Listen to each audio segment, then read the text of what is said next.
B. Yang saya hormati Ibu dosen pengampu mata kuliah farmakologi molekuler, yaitu Ibu Apoteker Hana Sartika Kamarudin, SSI, MSI. Baik, langsung saja saya di sini akan mempresentasikan yaitu aksi obat pada reseptor terhubung dengan protein G pada reseptor adrenergik dan reseptor angiotensin, dan juga aksi obat pada reseptor growth factor dan sitokin. Baik, yang pertama itu ada reseptor terhubung dengan protein G. Reseptor terhubung dengan protein G itu disebut juga dengan reseptor metabotropin, merupakan famili terbesar dari reseptor membran sel. Reseptor ini menjadi mediator dari respon seluler berbagai molekul seperti hormon, neurotransmitter, mediator lokal, dan lain-lain. Nah, reseptor ini terganti dari protein G merupakan saturan tipoipeptida tunggal yang keluar masuk menembus membran sel sampai 7 kali sehingga dikatakan memiliki 7 transmembran. Nah, selanjutnya itu ada reseptor adrenergik. Reseptor adrenergik merupakan reseptor yang memperantarai berbagai aksi saraf simpatik, yaitu ada flight, dan fight response, meliputi pelupasan energi dari glukosa, denyut jantung, dilatasi saluran pernapasan, dan pengaturan sirkulasi perifer. Nah, selama kondisi normal atau tanpa stres, reseptor adrenergik berperan dalam fungsi berbagai sistem dalam tubuh. Reseptor ini merupakan reseptor bagi neurotransmitter golongan retofolamin, yaitu epinefrin dan norepinefrin. Nah, epinefrin dan norepinefrin sendiri itu adalah hormon yang disekresikan oleh glandula adrenal dan disintesis dari prekursornya tirosin dengan bantuan beberapa enzim, yaitu tirosin hidrokilase, dopa dekarboksilase, dan dopa dihidrokilase. Baik, selanjutnya itu ada enzim yang menjadi target aksi obat. Nah, enzim yang banyak menjadi target aksi obat itu yang pertama ada tirosin hidrokilase.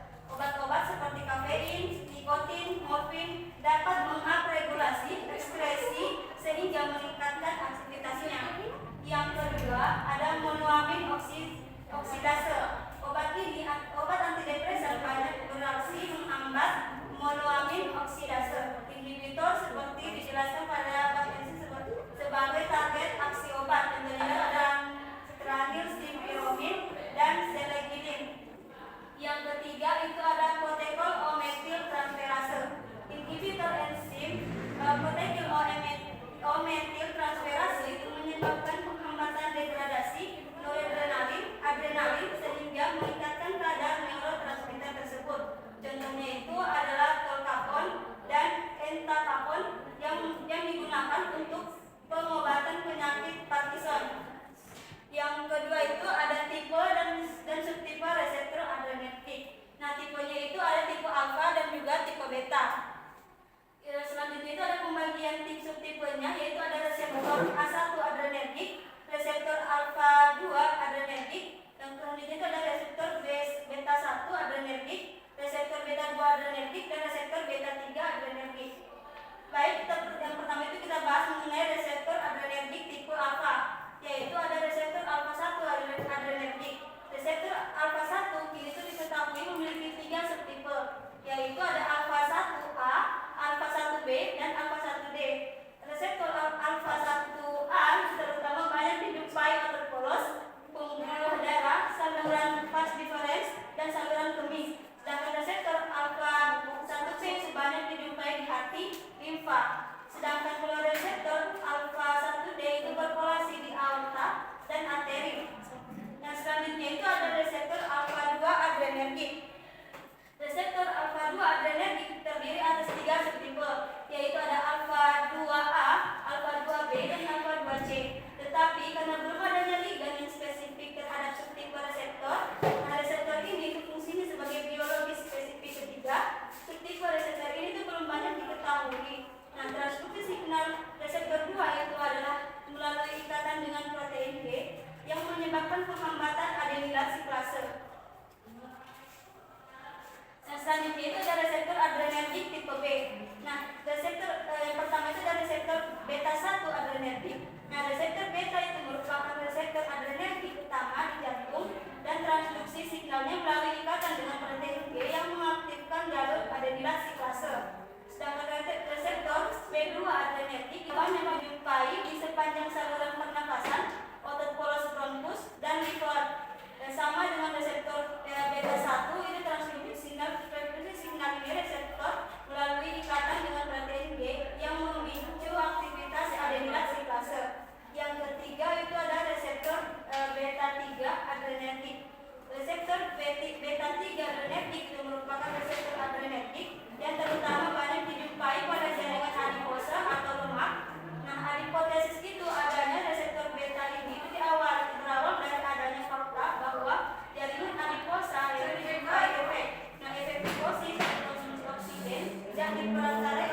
kita satunya pada agonisnya itu ada norepinefrin, samoterol, dan denopamin. Untuk aksi farmakologinya itu ada vasokonstriksi untuk mengatasi shock. Untuk obat pada antagonisnya itu ada propanolol, atenolol, alprenolol, dan labetalol.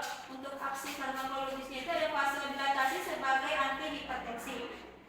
Selanjutnya itu ada reseptor angiotensin. Angiotensin sendiri itu adalah hormon peptida yang berasal dari protein angiotensinogen. Nah, angiotensinogen itu sendiri diubah menjadi angiotensin 1 dengan katalis renin. Selanjutnya angiotensin 1 akan diubah menjadi angiotensin 2 dengan dikatalisis oleh enzim AC atau angiotensin converting enzim.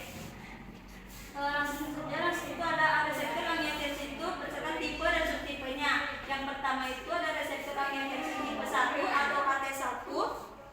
Itu reseptor angiotensin tipe 1 atau AT1 itu merupakan reseptor utama yang memediasi sebagian besar efek fisiologis dari angiotensin 2, termasuk vasokonstriksi, peningkatan tekanan darah, dan retensi natrium serta air. Yang kedua itu ada reseptor angiotensin tipe 2 atau AT2. Reseptor angiotensin tipe 2 atau AT2 memiliki efek yang berlawanan dengan AT1, seperti vasodilatasi, penurunan tekanan darah, dan peningkatan ekskresi natrium. Nah, reseptor ini terutama mengekspresikan pada jaringan embrionik dan dapat memainkan peran penting dalam perkembangan dan regenerasi.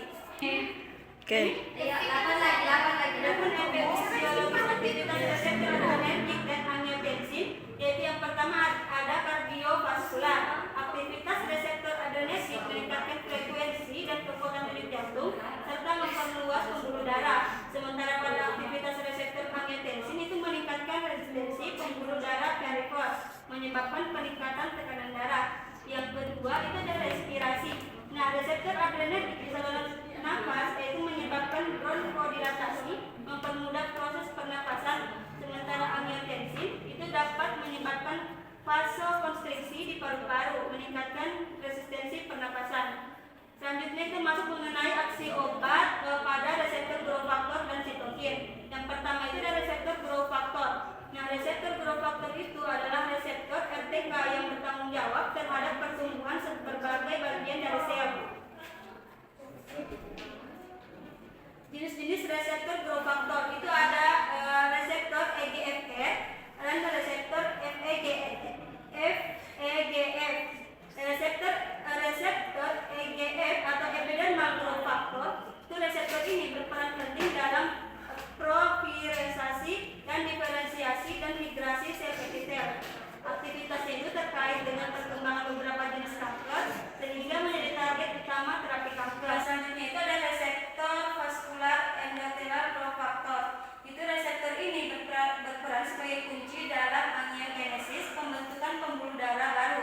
Aktivitasnya itu terlibat dalam pertumbuhan tumor sehingga menjadi target terapi anti-angiogenik. Aksi obat pada reseptor growth factor itu ya, reseptor growth factor memainkan peran penting dalam proses biologis tubuh seperti pertumbuhan, perkembangan, dan perbaikan jaringan. Adapun beberapa contoh obat yang bekerja pada reseptor growth factor adalah inhibitor tyrosine kinase seperti imatinib yang menghambat reseptor PDGFR dan c-KIT untuk mengobati kanker.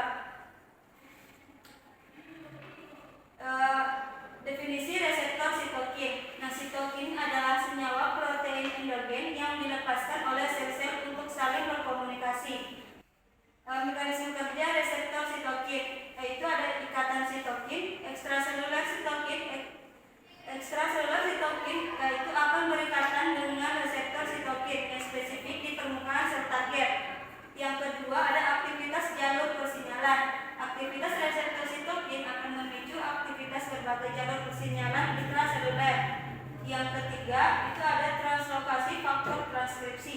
Aktivasi jalur persinyalan akan menyebabkan translokasi faktor transkripsi ke dalam inti sel. Selanjutnya itu adalah jenis-jenis reseptor sitokin, yaitu yang pertama ada reseptor sitokin tipe 1. Reseptor sitokin tipe 1 bertanggung jawab untuk mengatur berbagai proses biologis seperti seperti proliferasi sel, diferensiasi, dan apoptosis. Yang kedua itu reseptor sitokin tipe 2. Reseptor sitokin tipe 2 terlibat dalam regulasi respon imun, peradangan, dan hemostatis. Yang ketiga itu ada reseptor sitokin tipe 3. Reseptor sitokin tipe 3 itu berperan dalam pengaturan dan perkembangan diferensiasi sel. Yang keempat itu ada reseptor sitokin tipe 4. Reseptor sitokin tipe 4 bertanggung jawab dalam pengaturan hemostatis dan metabolisme. Nah, selanjutnya itu ada aksi obat pada reseptor sitokin. Nah, reseptor sitokin merupakan molekul-molekul yang terlibat dalam proses signaling sel yang diinduksi oleh sitokin. Untuk obat pembekuan pada sitokin itu adalah anti-sitokin monoklonal seperti anti-TNF-A yang digunakan untuk pengobatan penyakit autoimun seperti artritis reumatik. Mungkin itu saja yang dapat saya presentasikan. Saya ucapkan terima kasih. Assalamualaikum warahmatullahi wabarakatuh. Waalaikumsalam.